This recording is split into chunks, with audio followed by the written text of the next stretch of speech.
You've got to go talk to a customer and say, tell me how you search, right? Tell me what you're looking for. What are your frustrations when you go to a site? Find all of those things and then build your site based off of that. What is the functionality that you want from a website? You tell me what the functionality is. You tell me how you search.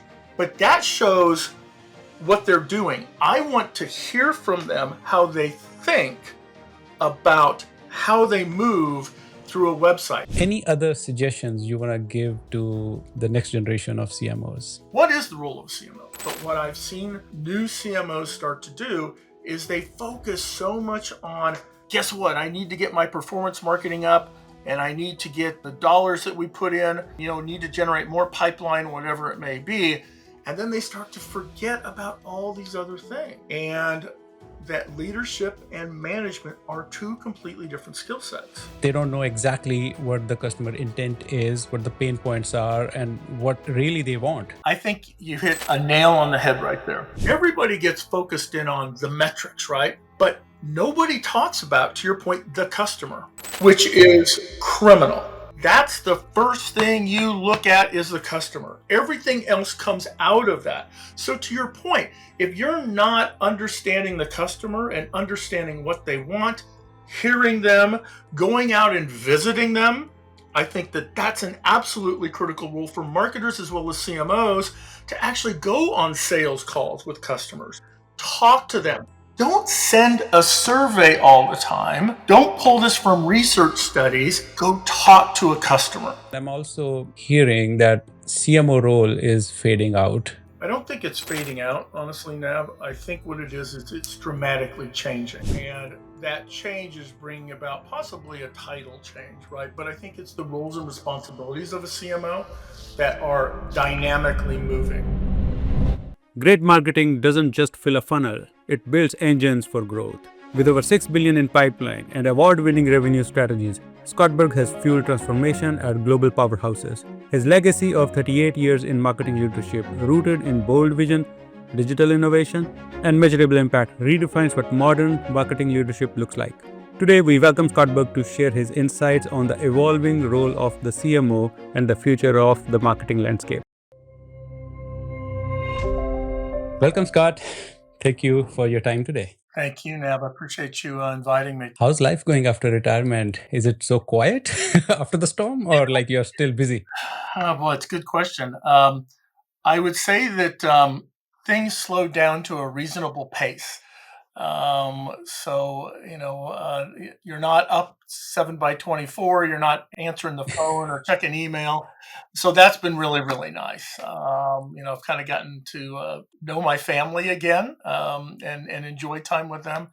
And, we have been extremely busy with, multiple travel trips and projects around the house. I'm remodeling our house right now. So it has been wonderful. And I highly encourage anybody who has the opportunity to retire because you will absolutely love it. So it sounds like you're never free, just your priorities change throughout your life, right? So Yeah. being free is a myth. Yeah. One thing that I've really been able to, I think, focus in on, and it's tough when are in the middle of marketing and you're running a marketing organization, is the ability to actually read and really understand things, right? So, um, you typically read an article, right? Well, now I can read a full book on a theory, a marketing theory, or something along those lines. So, you can kind of get more insights into that, and that's been really nice for me to be able to do that, and then be able to leverage that in conversations that I've had with other people. What is the right time to retire? What should I plan for? If I, Oh I mean, boy. everyone has to retire one day, and you are right in that spot at this point. What's and enjoying the life after retirement. So, when Yeah. is the right time? I would say the right time is, I think there's some gates, right, that you have to go through. One, of course, I think is the financial gate, which is, do you have the financial wherewithal and enough money to be able to afford health care and all of those different things? Um, and be able to live the lifestyle that you want. So that's kind of a gate. And then I think the second gate is really getting over the mental aspect associated with, guess what? I'm not going to be in the middle of these meetings. People aren't going to be calling me to ask me about my expertise. I'm not going to be quote unquote engaged or important anymore, so to speak. Uh, so there's this mental situation you kind of got to go through, right? That makes you realize that this is the next chapter of your life, and you have to put that book aside and be able to start to move forward to the next. So I think once you get through those two things and that you're feeling good about it, then it's okay to do it. And Okay. again, you prepare for it your entire life, and I think that most people probably wait a bit too long. I wanted to get out early and enjoy myself, and I've been out for a year and I'm loving it, absolutely enjoying it every single day. Great. Thank you. Yeah. Yeah. I'll keep that in mind. I know I am also planning, I mean, when I retire, what all I should have. I'm working on that checklist and trying to meet that Mm, before I decide. Like, age is not a factor for retirement. Like, you have to be financially free. Even like within family and at home, things should be in the line yeah, so that like absolutely, you can really enjoy the time. Great. absolutely. Even like if you are considering as retired, but I'm still seeing you very active on the social media. You're posting every other day your insights and your observations on the industry and the market, and sharing your thoughts as well. And I mean, I'm following you. Every time you post, I read, I listen, and those are very thoughtful information. So what is your like motivation behind it? What's your observation like? What is that like number one or number two things in this technically changing world that you want to share from your outside view on the industry? Yeah, me doing that actually is my way of giving back to marketers who I've worked with, people that are new to marketing, CMOs who have questions, etc. I'm not a consultant. I'm not out there. I haven't put a shingle out there to make any money. I sit there and I just work with them and talk to them about a variety of different things, from careers to marketing strategy to those types of things. And so, I think you've got to give back, as you move out into retirement. And so that's my way of doing that, right? Um, to your second point about kind of what I've seen, um, and an unbiased opinion of that, right? As to what's going on in the marketplace. It certainly is accelerated, right, in the year that I've been out. And there's been a huge market shift, whether or not anybody really sees it or not, because I think people get so myopic as to actually doing the job. Sometimes they don't see the big picture. Um, but that market shift has also made marketing to be hyper focused by executive management and by other parts of the organization, including sales, right? But those groups don't have the understanding associated with marketing, right? So they tend to be have opinions, right? But they don't understand the entire marketing organization and what marketing actually does, et cetera. So I think that there's a big challenge with lack of alignment, and I've seen that continue to be an issue in conversations that I've had with CMOs, and CEOs. I've had a number of conversations with CEOs of companies, and those are everything from small to large companies, actually, and chief operating officers that have called and gone, "Gosh, it just doesn't seem like our marketing can kind of get aligned correctly."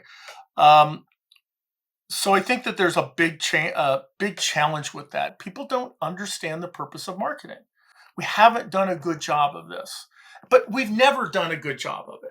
It's not like today is the day that things have kind of blown up. It's been something that we've had to deal with for a long time. I mean, when you look at COVID, right? COVID completely changed the dynamic of everything, and budgets went substantially, right? Because you didn't have the ability to drive a lot of people in store, or people were buying differently, or whatever it may be. Companies' revenue was going down, so they still, they contracted quite a bit. The problem has been is that then after that, right, you had the war with Ukraine and Yeah. Russia. Then you had the Great Resignation, right, that happened, and so you had staffing going all over the place. Then you had inflation that was coming in, and now you've got trade issues, right, and trade conversations that go on with the Yep. political in the current political environment. All of those things have added so much noise into the system that marketing budgets haven't gone back up to the level they were before COVID, because That's everybody's right. so concerned that they don't want to expand too quickly.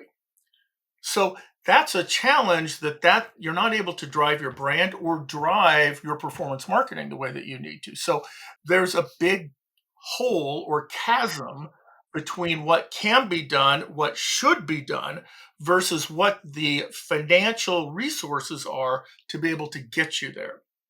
So you've got expectations that are really high, and you've got resources here, but those resources can't meet those expectations. And so I think that that's, a big challenge that everybody faces. So I think alignment's a big one. I think budgeting and resources continue to be a big challenge for marketers. And then, there's just a whole host of other things that I think get blown out of those two areas.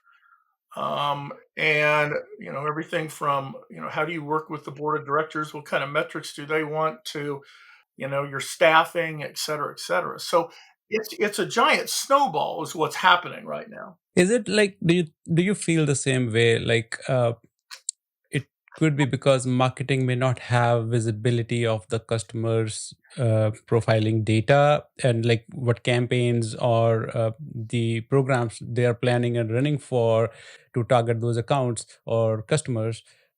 uh, they don't know exactly what the customer intent is, what the pain points are, and what really they want. And we are, as marketer, just planning our programs the way we feel will work. Uh, I think you hit a nail on the head right there. Um, Even with AI, right? Let's talk a little bit about AI and how that applies. Everybody gets focused in on the metrics, right? Okay, I'm going to look at all the metrics as it relates to digital and my website and the performance of my campaigns. But nobody talks about, to your point, the customer.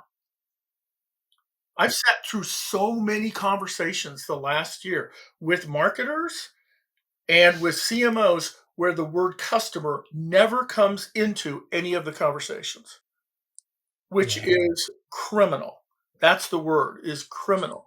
That's the first thing you look at, is the customer. Everything else comes out of that. So to your point, if you're not understanding the customer and understanding what they want, hearing them, going out and visiting them, I think that that's an absolutely critical role for marketers as well as CMOs, to actually go on sales calls with customers, talk to them. Don't send a survey all the time. Don't pull this from research studies. Go talk to a customer, because it's different when you hear them express it versus when they fill out a survey form. So I don't believe that we as marketers are leveraging that critical aspect and getting focused back on the customer.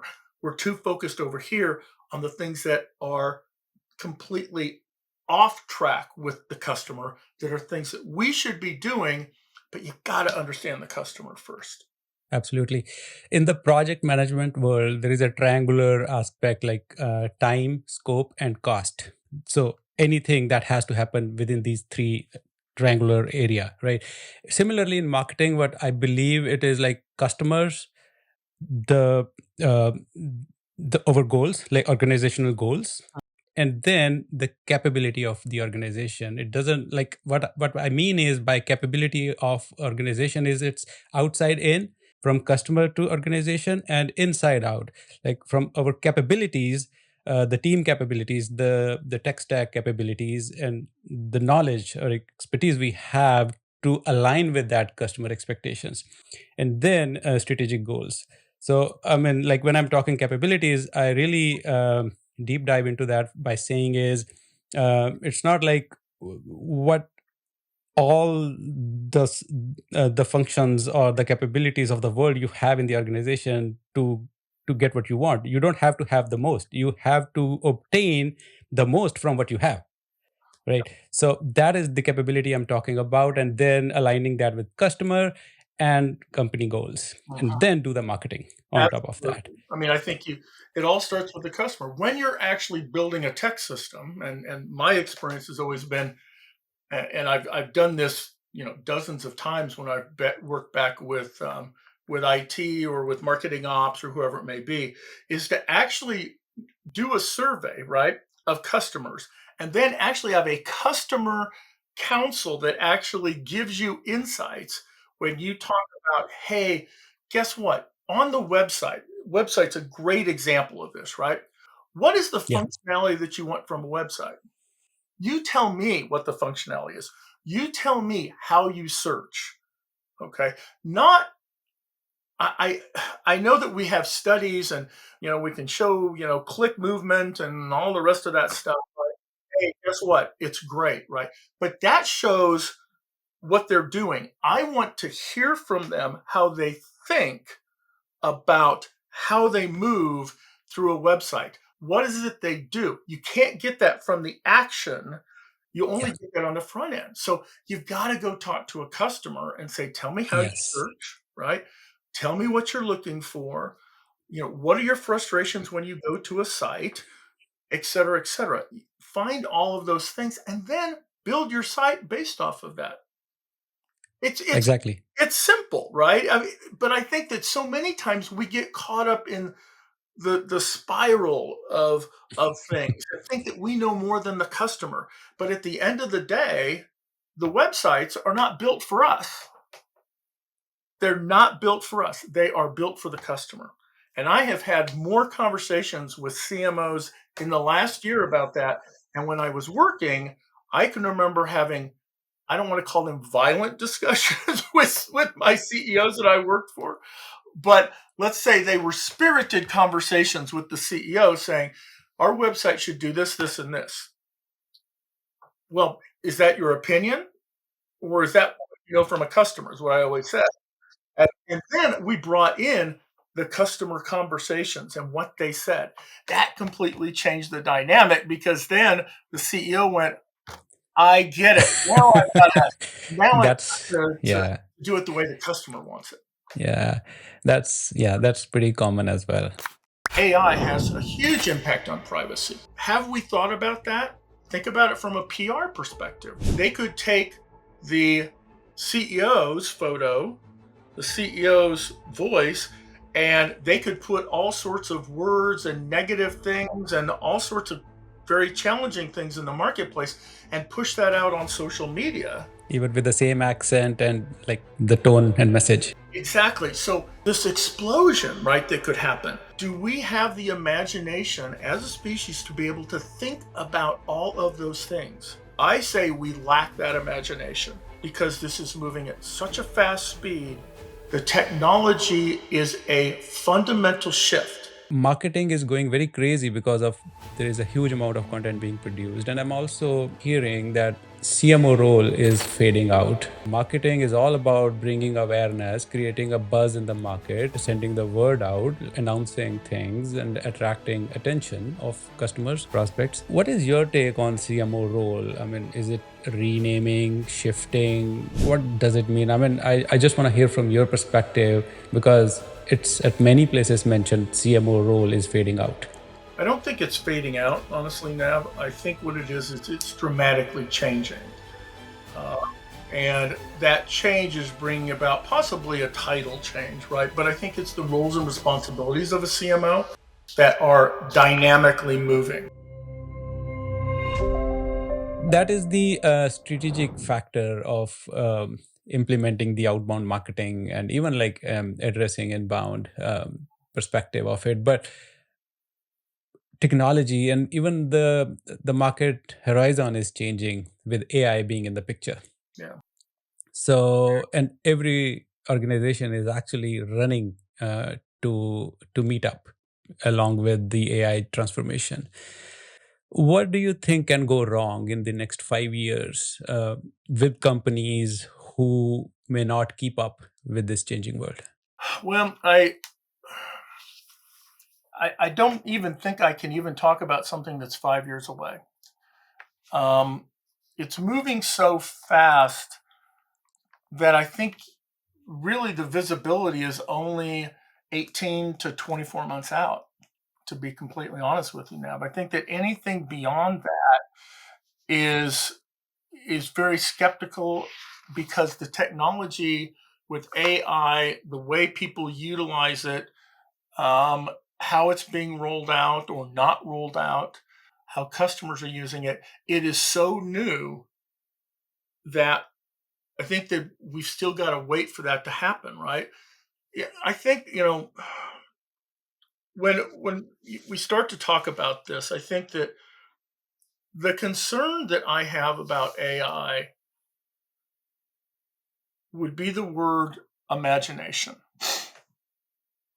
And what I mean by that is that as a species, a human species, and AI's development at such a fast rate, we don't have the imagination to be able to identify where the big issues are going to be. I think we can see where the big opportunities are, right? But everybody focuses in on the opportunities and the good things, but nobody focuses in on what could go wrong. There's very little focus on that. I mean, when you really think about this, and you go through AI, from a perspective, let's just say, just from a business perspective, which then also impacts marketing, right? I mean, things such as privacy, right? AI has a huge impact on privacy. Facial recognition technology.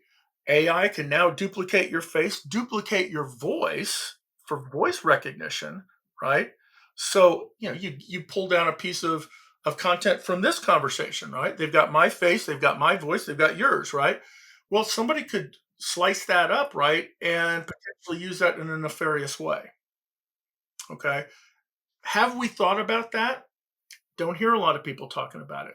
Think about it from a PR perspective, right? And from what I would refer to as an authenticity perspective, right? Is right now you can actually, again, take somebody's face, right? Somebody's words, combine them together, put it on a fake head, and then have it go out as a video. So think about the public relations issues associated with that, right? Let's say that as somebody wants to you know, defame a company, right? They could take the CEO's photo, the CEO's voice, and they could put all sorts of words and negative things and all sorts of very challenging things in the marketplace and push that out on social media. Even with the same accent and like the tone and message. Yeah. Exactly. So there's this explosion, right, that could happen. Do we have the imagination as a species to be able to think about all of those things? I say we lack that imagination because this is moving at such a fast speed. The technology is a fundamental shift. There's been really a couple of fundamental shifts in the world, right? One fundamental shift was when the internet came on because it was able to connect everybody together, right? And from wherever you were. I think the second big shift was the use of the mobile phone because that allowed you to gain access wherever you were. And whether you had a computer sitting in front of you or whether you were in Africa, right, sitting there and wanting to sell your crops that you had, you could sell your crops in Africa off of a cell phone. That never used to be a capability that those people had. That's a major shift. I see this being the third major shift. And this one, I think, has the most potential, but it also has the most opportunity for um, misuse in the marketplace. Yeah. I also have, I was listening to a podcast the other day, and the conversation brought up a point that retail stores are researching using AI technology to change prices on the fly for the walk-in customers, because all those price tags have become digital. So when you walk in the aisle and looking at like a gallon of milk, maybe, and the price you see could be different than what I see right few seconds later, because like AI will know who I am, what Mhm, my purchasing power is, what my purchasing habits are, mhm, and the items I would never pick up based on their price tag. mhm. So using all that parameters, like I will see the price. Yeah, I mean, So and that's retail marketing on steroids. So individualized that the price changes based off of every single individual. That's powerful marketing. Is it the right thing to do? yeah. I don't know. I mean, I literally don't have enough information to be able to say, is that good, bad, or indifferent? But it's Yeah, a possibility. but there are possibilities Exactly. with this technology. I mean, it's up to our mindset how we use this. I mean, AI is being uh, researched a lot for battles, for weapons, and even like little drones, which are very harmful in theory if we talk about it. So yeah, but back to marketing. What uh, s- suggestion, like through all this situation, that you want to give to business leaders, like using AI in the marketing field, like on the ethical grounds, on the success matter as well, and even to survive in this changing? You said like 18 to 24 months of visibility, and even that may also change over time because AI is transforming super fast. Yeah. And in that same research track that I'm working on right now, I come across another study that says most companies, CEO says, um, including who are actually researching on I mean, they are struggling to keep up with fast moving AI innovations. By the time like they catch up, something new is in the market already, and they always are chasing the changing perspective of AI. It is moving so very fast. So like, yeah, as you said, like I asked 5 years, you said 18 to 24 months, even like that might change as well to even lesser time. But what do you want to suggest to business leaders today to be more agile in this changing world, so that like companies are also transforming? For example, for BlackBerry, Kodak, what happened to them, right? They ran out of business because they couldn't keep up. Mhm. So what Absolutely. what you can suggest? Yeah, for marketing, I think that the way that AI is being applied today, most of the applications are efficiency oriented, right? You think about that. It's about speeding up copywriting, right? It's getting better copywriting. It's being able to reduce agency costs. So that's more of an efficiency, excuse me, type of use associated with it.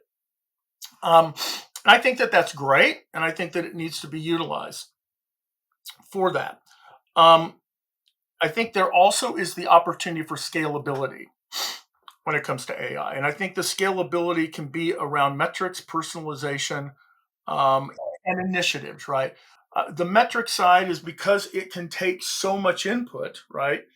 And spit it out, just like what you just said about in the retail environment, right? It can calculate all of those things so fast with machine learning that it can spit that out. But I don't see people probably utilizing it in that way as much as they probably should. I think metrics are key. Personalization, as you said, websites. I think certainly a natural, which we've been doing for 20 years, but Yeah, very long time. it's very dynamic with this. And I think it could be dynamic when you look at call centers. I think it could be dynamic, much more dynamic when you're looking at chat functionality. Much more dynamic when customers come in and utilize tools that you may have. right? So I mean that brings it to content creation. Um, content creation is great. I was actually reading a study that Adobe released the other day. I think it was a global marketing study. I think it was that said that 62% of marketers said that content had risen 5x over the last 2 years, and over 70% of them believe that it will go up another 5x by Okay. 2027, right? Because of AI, Because of majority of AI. content is, yeah. But there were some organizations which absolutely shocked me when I read this that are producing anywhere from 10,000 to 100,000 pieces of content per year. That's personalization on steroids, right? Yeah. And now again, that may be a sentence that they may define personalization as being just they change the name out, right? So there's a lot of content there. Um, but I don't think that we're utilizing it correctly as it relates to content, to be quite honest with you as well. Talking about AI generated content, I also have read that by end of 2026, I guess, is the time when 90% of the content will be created by AI on the internet. So that's huge. And by such a high volume of content being produced, and a lot of that would be fake, or a duplicate, or a copy paste from somewhere in a different form. So, how it will impact the market, we'll see. I mean, maybe too early to talk about it, but to to that point, like, marketing is going very crazy because of there is a huge amount of content being produced, and I'm also hearing that CMO role is fading out. I don't know what does that mean really, but someone has to take accountability for marketing. I mean, marketing is all about bringing awareness, creating a buzz in the market, sending the word out, announcing things, and attracting attention of customers, prospects. So, what is your take on CMO role? I mean, is it renaming, shifting? What does it mean? I mean, I just want to hear from your perspective because it's at many places mentioned CMO role is fading out. Yeah, um, I don't think it's fading out, honestly, Nav. I think what it is it's dramatically changing. Uh, and that change is bringing about possibly a title change, right? But I think it's the roles and responsibilities of a CMO that are dynamically moving.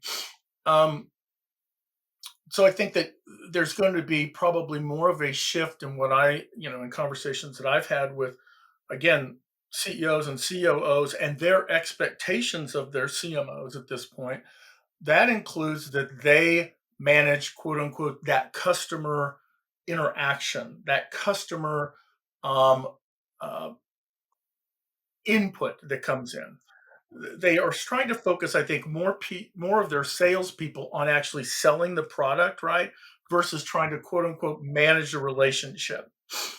So I think that it's going to. What I'm seeing is it's starting to come back to how can marketing manage the relationship of the actual customer and make it more efficient for either sales to be able to cover some of that, but that marketing does some of that maybe through content creation, maybe that's through engagement with other events or other things that may go on within the company itself. So I think the role is just changing, which is good that it changes.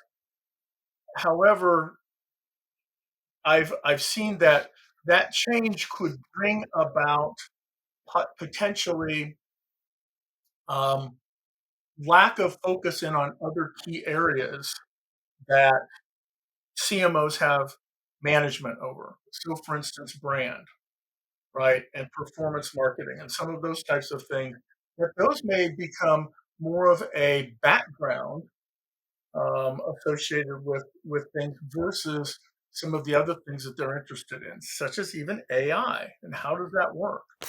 marketing should own the brand value, right? And the brand reputation and all of those types of things. So I think there's specific things that marketing needs to own, and there's specific things that they align directly to with sales and the business unit. Maintaining that is critical, and then reporting it at the right level and detail of metrics at each level is critical as well. And I think that point, the last point I made, is many times where marketing gets itself in trouble. 79% of the CMOs say they are not very confident about their tech stack capability. They don't have full visibility what their stack looks like and the value it is revealing. And with AI is coming into picture, and we are only moving forward. We are not thinking about what can go wrong. And similar to tech stack, we don't know what we already have. We are just oversubscribing even more, making it more complex. How tech stack can influence all this? I am a big one to say simple is better. What do you need as a tech stack, right? You need a marketing automation system. You need a content management system. You need an analytical tech stack. The challenge is that marketers go after the golden egg. Oh, that's the shiny object that I want, right? And then they go to tech and they go, hey, guess what, Nav? This is going to change the world, This little itty bitty slice of something's going to change the world for us. You got to figure out how to make it happen. AI can enable marketers for hyper personalization, as you mentioned, and uh, with this shifting role of CMO, uh, again, possibilities are at scale, and that's a good one. I think even I don't believe CMO role is fading out as well, but I just wanted to have your opinion on it. It's being discussed, and I'm also hearing that like not just CMO, even major roles at a C level will become fractional. It's no longer it's not going to be siloed roles. It's like pretty much everyone will be covering at other roles to an extent, so there is more overlap.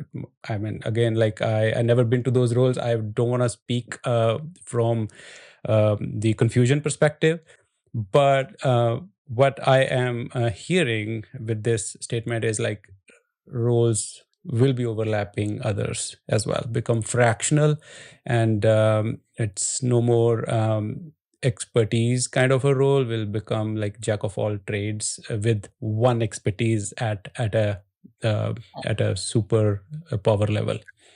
Yeah, absolutely. And marketing has traditionally been more of a horizontal function versus the vertical function, like finance is, and product development and that kind of thing. So it's always kind of gone across all of those different functions and across different business units. So yeah, I see that amplifying itself dramatically. Talking about technology, so I mean, I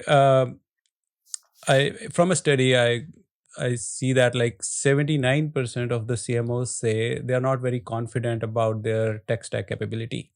Okay, they don't have full visibility what their stack looks like and the value it is revealing. So means there are duplicate services, there are over subscriptions, or there are lack of some services aligned to business goals. And with AI is coming into picture, of course, as we started with our conversation, we are only moving forward. We are not thinking about what can go wrong, and similar to tech stack, we don't know what we already have. We are just oversubscribing even more, making it more complex. How can we maintain our tech stack to be more optimized? Simple is better, and it is more manageable if it is simple enough. And with new goals, new strategy with AI, uh, and you have managed the revenue aspect, and like directly from the customer's perspective, marketing. Um, how tech stack can influence all this? There's a lot of pie in the sky, right? There's a gazillion different tech stacks that you can use in marketing. You know this better than anybody, frankly. Um, but they all do just a little itty bitty sliver of something, right? They don't do anything outside of that. And all of them like to say, but we're the expert in this little area. The challenge is, right, is that marketers go after the golden egg. Oh, that's the shiny object that I want, right? And then they go to tech and they go, hey, guess what? Nav, this is going to change the world. This little itty bitty slice of something's going to change the world for us. You got to figure out how to make it happen.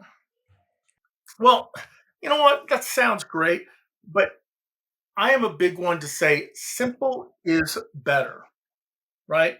What do you need as a tech stack, right? You need a marketing automation system, right? You need a content management system, to run the website and do all the little fandangle things that you do there. You need an analytical tech stack. Customer interactions data. Exactly. And then you start to kind of look at, okay, well, what else do I need? Well, maybe I bolt on something, here and there. But at the end of the day, I can remember companies that had 3 to 4 different Salesforce systems. And I mean, they weren't even like on different versions of, say, Salesforce, right? That they were on version 2 and somebody else was on version 4. We're talking completely different systems. And one group didn't want to give it up and the other group didn't want to give up theirs. Now, that's just total insanity, absolute insanity to be able to manage your customer relationships. I will say this, and again, this has come out from conversations I've had over the last year. I think the reason why CMOs don't have confidence in their tech stack is because CMOs don't understand their tech stack. True. They don't understand it. So if they don't understand it, right, then how can you have that opinion? Or you make an opinion up that I don't understand it, right? I don't know how this works or that works. And I don't know how to use that data. And so they start throwing more and more things at it. It's the shiny object. This is going to help. This is going to change my world. It isn't that case. It isn't that case. I mean, I've done this a gazillion times. And simple is always easier and better because it allows for very conscious decisions that you're making to communicate and work with the customer and how you align your business. So simplicity is just, Yes, and I'm working on this actually on the digital maturity model that I mentioned to you earlier. Was it is actually is a driving factor to optimize the tech stack as one of the key outcome by using it is because like that's the backbone of today's business. Like technology is a main pillar. Okay, everything is, of course, I mean, technology is not driving the business, it's other way around, but again, business runs on technology. So optimizing tech stack is definitely worth spending efforts to. And on the other side, I was talking to an analyst the other day as well, and then, as you mentioned, CMOs are confused because they don't understand tech stack. They don't have that mindset to understand that well. Another example, similar example, like there is a confusion about purpose of the website as well. Some execs think website is just a branding tool. It's just for awareness. But least they know website today is a very strong demand gen tool as well. Right. And if investing efforts and programs right on the website can lead to the revenue pipeline as well. I mean, of course, you're right. There are confusions, and devil is in the detail, like who those CMOs are surveyed and what background they're coming from, and their expertise and preferences matter. Like when they are answering those questions in surveys, so very very highly possible that they're not coming from technology background, probably. So just from the business aspect. Okay, so What is your suggestion on the measurement side? Like when there is a huge shift as CMO's role is changing, technology world is changing, market shift is happening at a very fast pace. And of course, how success looks like may change too alongside, right? So how we should revisit our success metrics, like what should Yeah. we focus on? Well, I think that success metrics depend upon the target audience that you're communicating to, right? I think you have to look at this from a couple different viewpoints. One is um, the board of directors for a company, right? Now, most people don't think about the board of directors as somebody who wants to take a look at marketing information. That's absolutely false, right?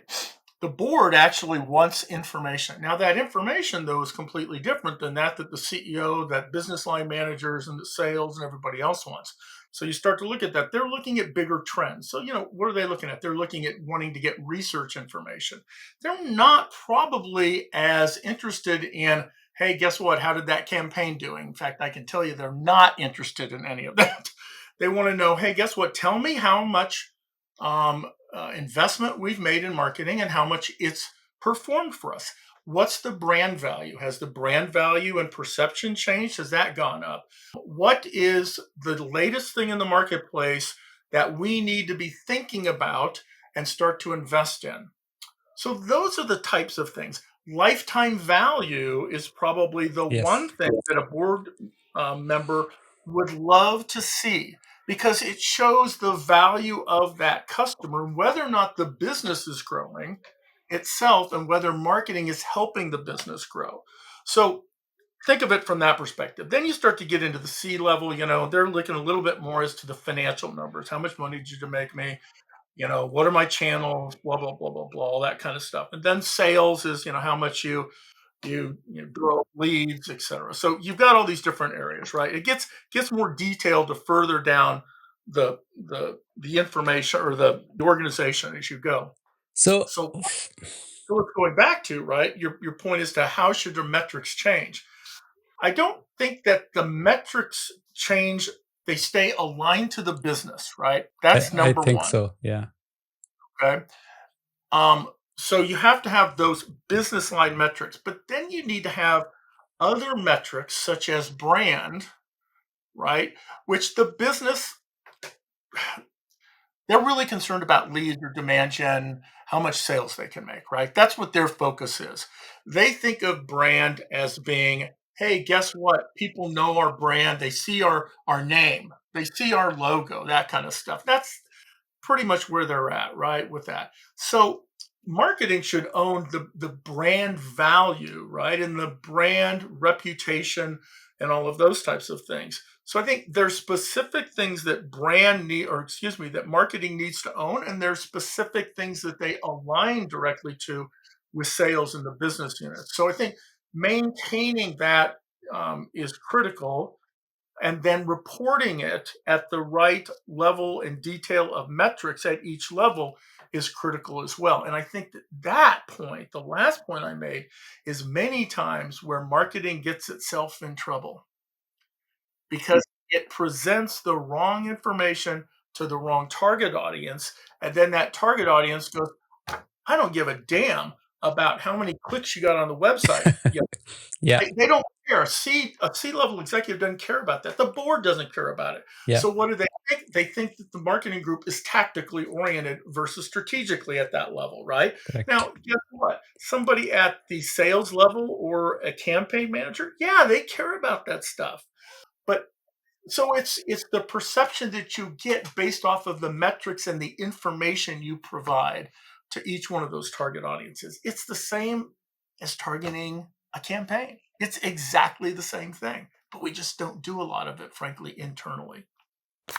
Technology, the tech side, the tech stack, everybody should have the main goals be revenue, profit, customer sat, brand value, whatever those may be, right?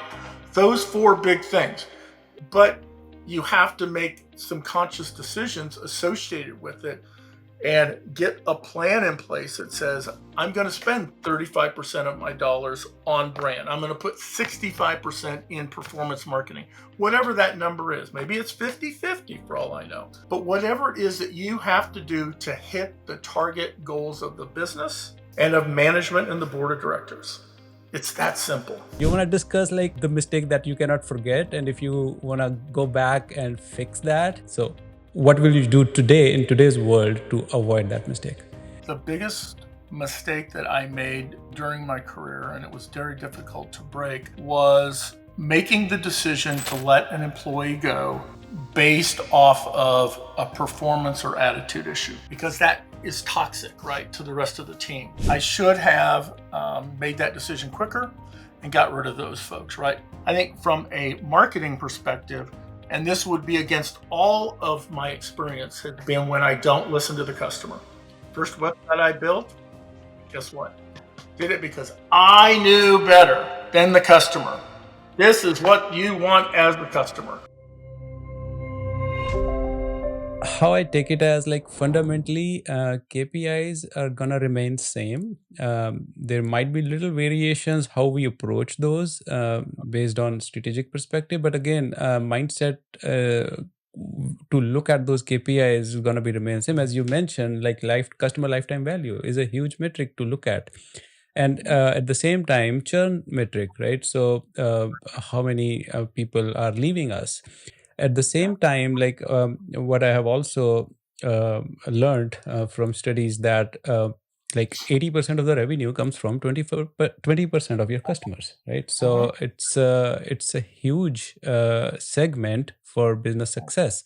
So churn, measuring churn is super important here as well. I mean, again, like coming to the point, what metrics should change? It's not much, but again, devil is in the details. So how to approach those and how to strategically align to define success, how much money we are putting into our programs and campaigns, how efficiently we are using our tech stack to reveal that level of result, right? And that percentage behind the picture will influence the profit and loss statement. So that's where the real success is to measure. Yeah. It's, goes back to, 1999. Think about it back then, right? I can remember sitting there and watching CNBC, and analysts would talk about the number of clicks that people got on a website, the amount of time that somebody spent on a website. And that's how they valued a company. And that's how they valued the stock. That's essentially what caused the market crash back then, is everybody was thinking that that's the important metrics, and they lost focus that a business is there to drive revenue, profit, shareholder value. And they thought that number of clicks and time spent on the site equates to that. It doesn't, right? What are the key metrics always in a business? Top line revenue, bottom line profit, growth of customer base, lifetime value of a customer. It's those basic things. Whether you have AI that can compute 1 trillion calculations all at once, or it can create chat bots that can, automatically think for a customer, whatever it is. Still, the CEO and the board of directors are going to look at profit, loss, growth, those types of things. True, exactly. That's how a business gets its revenue, right, and how it grows. Great point. And you reminded me on the other side of the picture as well when you say back in the 90s, like the key metrics perception shifted towards what was not really important in today's world. What I also am looking at is like we are all chasing AI. We are like keep adding systems to our data centers and getting better, hope to get better results and making us enable more technically. But how much damage it's gonna make to our environment, we don't know today. I mean, see, these are all resource hungry, energy hungry systems. and they are draining energy. So, and we are not paying so much attention to it. Of course, there are regulations, there are companies who are bringing awareness on that front as well. But in this race, as you said, like back in the 90s, priority was keeping customers on the website, and number of clicks were taking priority over profit and loss. Today, yeah, we are giving priority to enabling with AI over the environment to an extent. Exactly. Yeah, So I completely agree with you. yeah, Yeah. and these are the things that could go wrong. To our point, we talked about, and yeah, I mean, few years later, we will know more whether it is a mistake, ignoring all that or not. But now, talking about mistakes, I want to talk about and learn from your mistakes that you have made in your career. You want to discuss the mistake that you cannot forget, and if you want to go back and fix that. So I want to see like how does because whenever you made that mistake, today's world is a whole different thing and it's a different time. So what will you do today in today's world to avoid that mistake? Yeah, I think it falls underneath buckets. I'll I'll call the management bucket. Let's talk about that one first. I think the biggest mistake that I made during my career, and it was very difficult to break, was making the decision to let an employee go based off of a performance or attitude issue, because that is toxic, right, to the rest of the team. And it reduces down the productivity of the team. It adds frustration to a team, and it doesn't send a clear signal to the team as to what is acceptable behavior and what is not acceptable behavior. And there were times in my career that I tried to fix someone, so to speak, and I should have made that decision quicker and got rid of those folks. Right now, layoffs, that's a completely different thing, and that just uh, that's not necessarily a mistake as much as it is something that I think you feel so bad about, right? But forcefully having to let somebody go because of a performance issue, et cetera, I think that was one. I think from a marketing perspective, and this would be against all of my experience, has been when I don't listen to the customer. First website I built, guess what?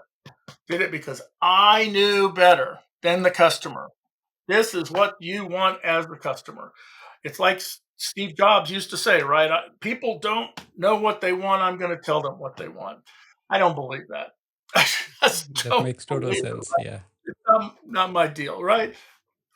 Jobs was very successful. You can't argue with it. But I think, in most cases, the customer will tell you what they want or what their needs are, and then you base us off of that. So those would be that would be the biggest mistake that I think I made throughout my career, was not listening to the customer. And then the second half of my career, I was able to do that, right? And I was really hyper focused in on it, was to do that. That is a good learning, even for next generation of CMOs that are coming up to take care of layoffs very sensibly and keep focus on customers angle to whatever strategy and plannings they're going to do. Any other suggestions you want to give to the next generation of CMOs to be I think, future ready? yeah, the job is more difficult than it is ever. Okay. And it's going to continue to get more difficult. There's no question about that. But I think the key things that I have seen with new CMOs that I would say that have risen up the rank and been given the position because probably they understand digital more than anybody else, right? They've had a successful campaign, and those types of things, right? It's been more tactical success versus what is really the role of a CMO. What is the role of a CMO? I mean, that's the first thing to ask. And this is where I think a number of CMOs are struggling. One is leadership. And leadership is everything from being able to set the right targets and the vision, etc. But leadership is about this is where we're going. This is the top of the mountaintop. This is what we're going to go after. And this is how we're going to do it. Okay. We're going to do this, and this, right? These 5 things.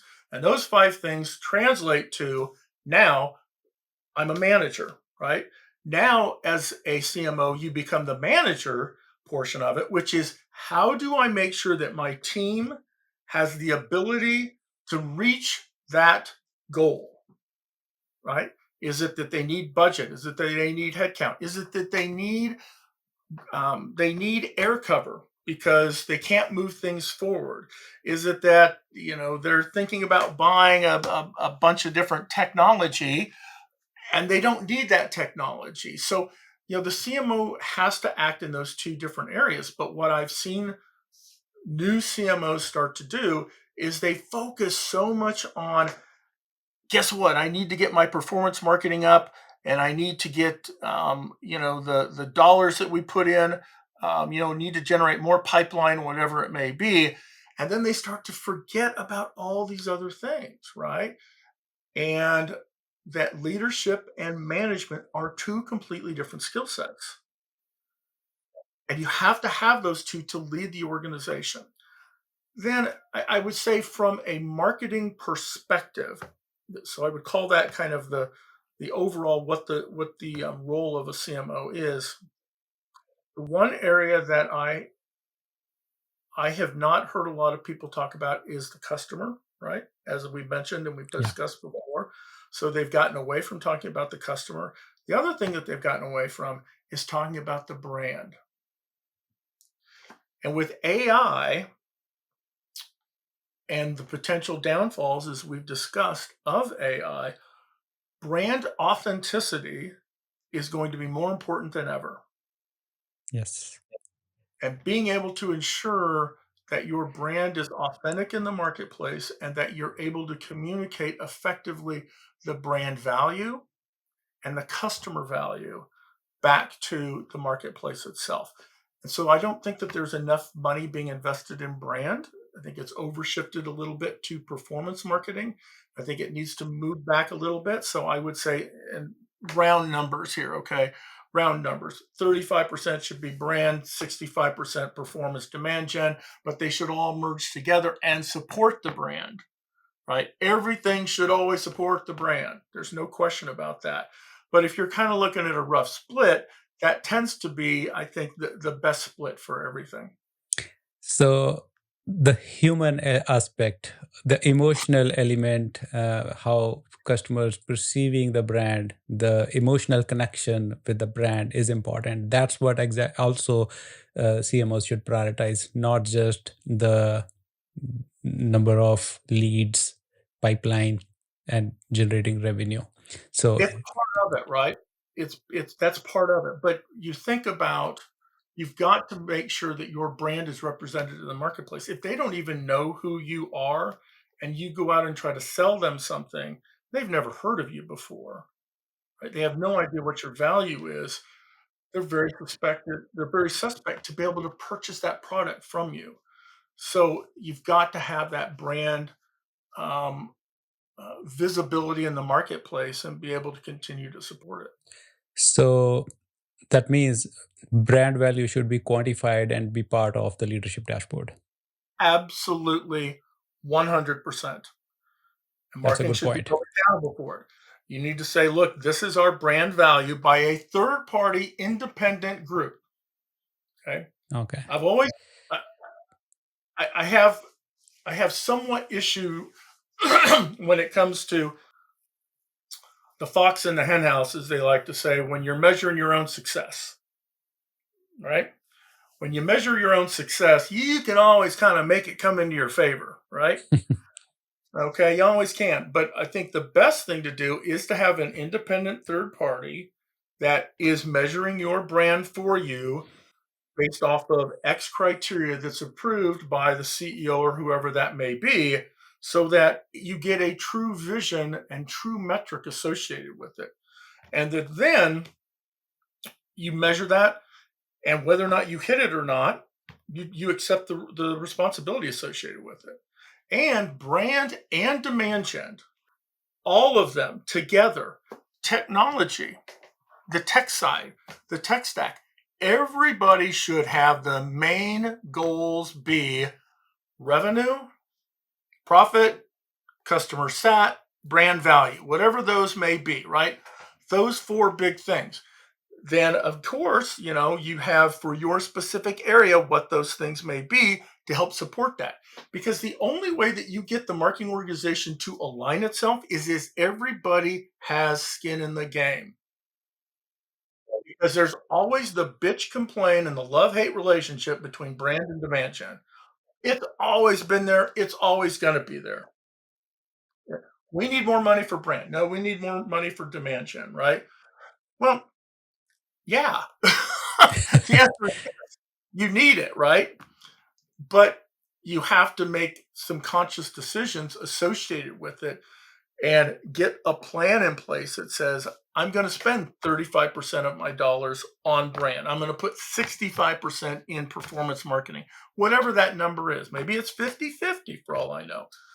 But whatever it is that you have to do to hit the target goals of the business and of management and the board of directors, it's that simple. What's the investment to hit the targets? That's a very powerful gift you're giving to future CMOs, Scott. Thank you very much for your insightful details and your opinions. Thank you very much. Thank you. I appreciate it. And it's been great to talk to you, Nav. Thank you so much for hanging out with us. I truly appreciate your time and attention. If something in this episode sparked a new idea, shifted your thinking, or even just made you nod along, go ahead and hit that subscribe button. We are just getting started. We might have made mistakes. I promise we will improve. In every episode, I'm going to dive deeper into such conversations that impact us. And hey, if you're vibing with what we are building here, share it with someone you trust. That's how good ideas spread. Until next time, think holistic, think economics, think fast, and keep leading forward.